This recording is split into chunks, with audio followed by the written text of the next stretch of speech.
But ಏನ್ ಗೊತ್ತಾ, ನಮ್ಮ ಆಟೋಲ್ಲಿ ಹೋಗುವಾಗ ಒಂದ್ಸಲಿ ಎತ್ತಿ ಬಿಸಾಕಿದ್ರೆ ಹೋಗ್ಬಿಟ್ಟು ಮೇಲ್ಗಡೆ ಆಕಾಶಕ್ಕೆ ಕೆಳಗಡೆ ಬರ್ತೀವಿ. ಆತರ ಆಟೋ ಇದೆ ನಮ್ದು. ಬಟ್ ಹಂಗಾದ್ರೂ ನಾನು ಇವತ್ತು ಹೇಳಿಲ್ಲ ಇವ್ರಿಗೆ. ಅವ್ರು ಹೇಳಿದ್ದು ನಿಮ್ಮ ಆಟೋ ಬಗ್ಗೆ ಅಷ್ಟೇ, ಆಟೋದವ್ರ ಬಗ್ಗೆ ಅಲ್ಲ. ಹೌದು, ಕುಂಬಳಕಾಯಿ ಕಳ್ಳ ಅಂದ್ರೆ ಎಗ್ಲು ಮುಕ್ಕೊಂಡು ನೋಡ್ಕೊಂಡ ಅಂತ ಇವ್ರು ನೋಡ್ಕೋತಾರೆ ಆತರ. ಹಂಗಲ್ಲ, ಡಬ್ಬಾ ಆಟೋ ಅಂತಾರೆ. ಸಿ ಅವ್ರೆಷ್ಟು ಪ್ರೌಡ್ ಆಗಿ ಹೇಳ್ತಿದಾರೆ ನೋಡಿ. ನನ್ನ ಆಟೋ ಬಗ್ಗೆ ಏನು ಮಾತಾಡಂಗಿಲ್ಲ ನೀವು, ಅದರಿಂದ ಅನ್ನ ತಿಂತಾ ಇದೀವಿ ಅಂತ ಅವ್ರು ಹೇಳ್ತಾ ಇದಾರೆ. ಅವರು ನಾನು ಹೇಳೋ ಪ್ರಕಾರ ದುಡ್ಡು ಬಂತು ಅಂತ ನಾವು ಜಾಸ್ತಿ ಹಾರಾಡ್ಬೇಡ್ದು, ದುಡ್ಡು ಬಂದಿಲ್ಲ ಅಂತ ನಾವು ಯಾವತ್ತು ಬೀಳ್ಬೇಡ್ದು. ನಾವ್ ಹೆಂಗಿರ್ತೀವೋ ಹಂಗೆ ಇರ್ಬೇಕು. ನಾವು ಬಂದಿದ್ದಾರಿ ಯಾವತ್ತು ಮರಿಬೇಡ್ದು. ನಾವು ಬಂದಿದ್ದಾರಿ ನಾವು ಎಷ್ಟು ಕಷ್ಟಪಟ್ಟು ಬಂದಿರ್ತೀವೋ ಅದನ್ನ ಜ್ಞಾಪನೆ ಮಾಡ್ಕೊಂತ ಇರ್ಬೇಕು. ನಾವು ಸಾಯೋ ಗಂಟ ನಾವು ಹಿಂಗಿದ್ವಿ, ನಾವು ಹಂಗಿದ್ವಿ, ನಮ್ಮನ್ನ ಇಷ್ಟು ಕಷ್ಟ ಆಯ್ತು, ನಮ್ಮನ್ನ ಅಷ್ಟು ಕಷ್ಟ ಆಯ್ತು, ಯಾವತ್ತೂ ಅಷ್ಟೇ ಮನಸ್ಸಲ್ಲಿ ಇಟ್ಕೊಳ್ಳಿ, ಅದನ್ನ ಮೈಂಡಲ್ಲಿ ಇಟ್ಕೊಳ್ಳಿ. ಯಾಕಂದ್ರೆ ಇವತ್ತಿನ ದಿವಸ ಅಂತೂ ಇಲ್ಲ, ದೇವ್ರು ಆ ಥರ ಇಡಲ್ಲ ನಿಮಗೆ.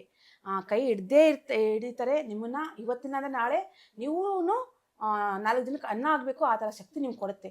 ಅಷ್ಟರಲ್ಲಿ ಸಬರ್ ಕಫಲ್ ಮಿಠ ಅಂತ ಹೇಳ್ತೀವಿ, ಅದನ್ನ ನಿಮ್ಮ ಕೈಯಲ್ಲಿ ಇಟ್ಕೊಳ್ಳಿ ಅಂತ ಹೇಳಕ್ ಇಷ್ಟಪಡ್ತೀನಿ. ಇವತ್ತಿನ ದಿವಸ ನಿಮ್ಗೆ ಯಾರೋ ಒಬ್ರು ಕ್ಯಾರೆಕ್ಟರ್ ಕರೆದ್ರಾ, ನಿಮಗೆ ಇದು ಮಾಡಿದ್ರಾ, ಬೇಡ, ಬೇರೆದು ಏನೋ ಬರ್ತಿದೆ, ನಿಮಗೆ ಒಳ್ಳೆತನ ಬರ್ತಿದೆ, ಒಳ್ಳೆ ಕ್ಯಾರೆಕ್ಟರ್ ಬರ್ತಿದೆ, ಕಾಯಿರಿ, ಕಾದು ಹೋಗಿ.